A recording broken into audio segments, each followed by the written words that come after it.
Spoken like the guy who doesn't have to edit this stuff together. Indeed. They're back.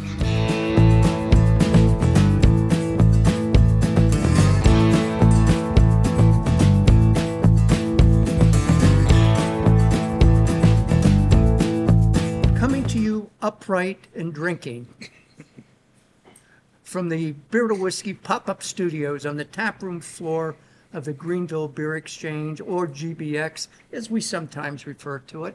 Actually, we refer to it that way more often than not. On the vast expanse of South Lawrence Street, block and a half of it, in glorious, wonderful downtown Greenville, South Carolina. I'm Russ Heaps, and welcome to this episode of Big John in 5. That's where I get my good buddy here, Big John Richards, our certified cicerone and beer whisperer, to pick a beer from one of GBX's, pick a beer from one of GBX's 23 taps or hundreds of cans and bottles in the retail store up front. We sniff, we sip, we drink. John tells us something about the brewery, sometimes a little bit about brewing history, and we get to drink lots of beer in 5.5 ounces. Right. Yes. So, John. We've spent enough time not being responsible that we've learned to at least not destroy ourselves.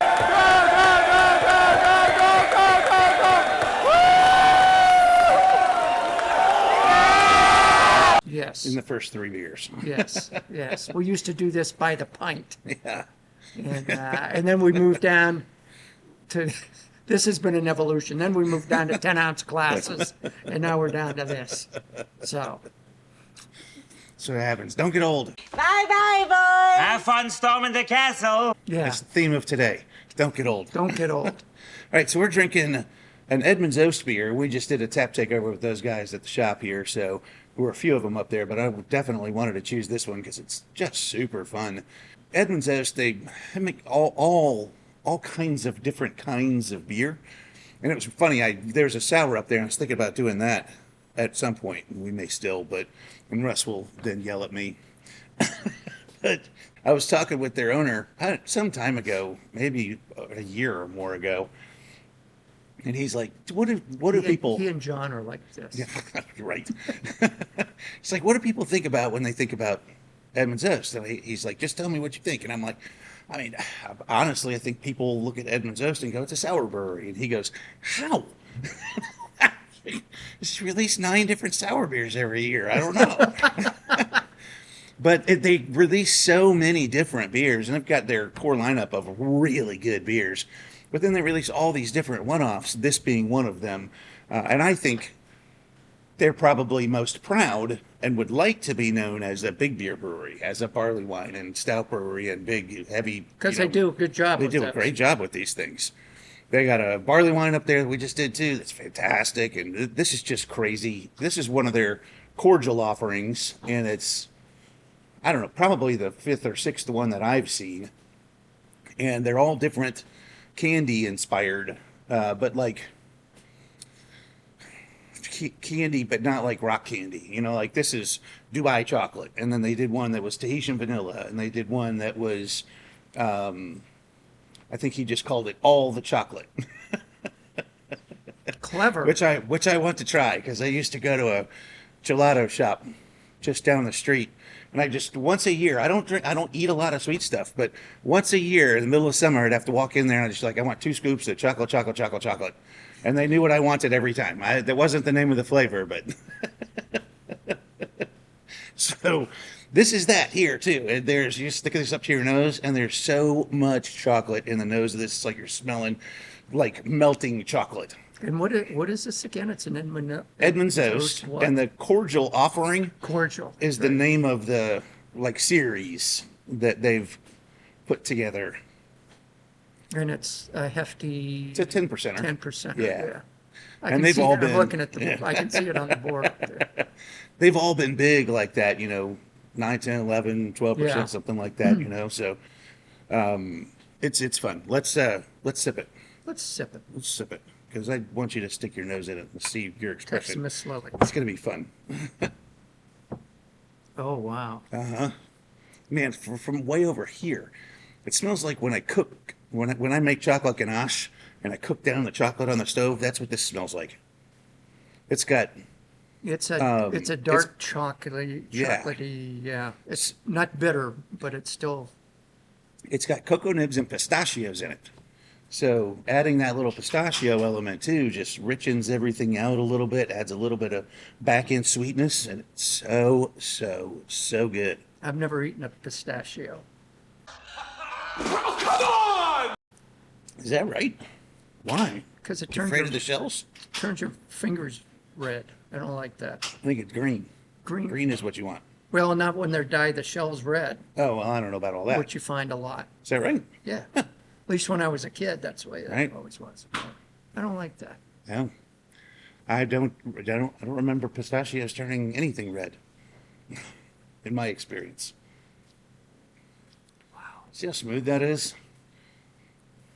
Well, and that chocolate just starts out at the front and runs all the way to the back. Yep. But it doesn't sit heavy. I don't feel like cocoa-y or like even I don't even feel like hot chocolate the way it sits with you. Right. It's still at 10%. It's pretty light-bodied for what you'd expect a giant beer like this to be. So it finishes dry in the grandest scheme of things and clean. And there's no discernible bitterness, and I don't taste alcohol at all. I mean, it tastes like a dessert. But it tastes like a really well-made, well-balanced dessert. Wow, that is good. Yeah. Every brewery has ups and downs. That's just the way it's going to be. You're going to have good days and bad days. There's no doubt about it. Edmund's Oast, their beer has gotten so mature and so consistent and so good every batch that I don't have to think about it anymore. If I get an Edmund's Oast, I know I'm going to be getting a good beer. Well-crafted, put-together beer, not something they slapped haphazardly together and hope for the best. Right.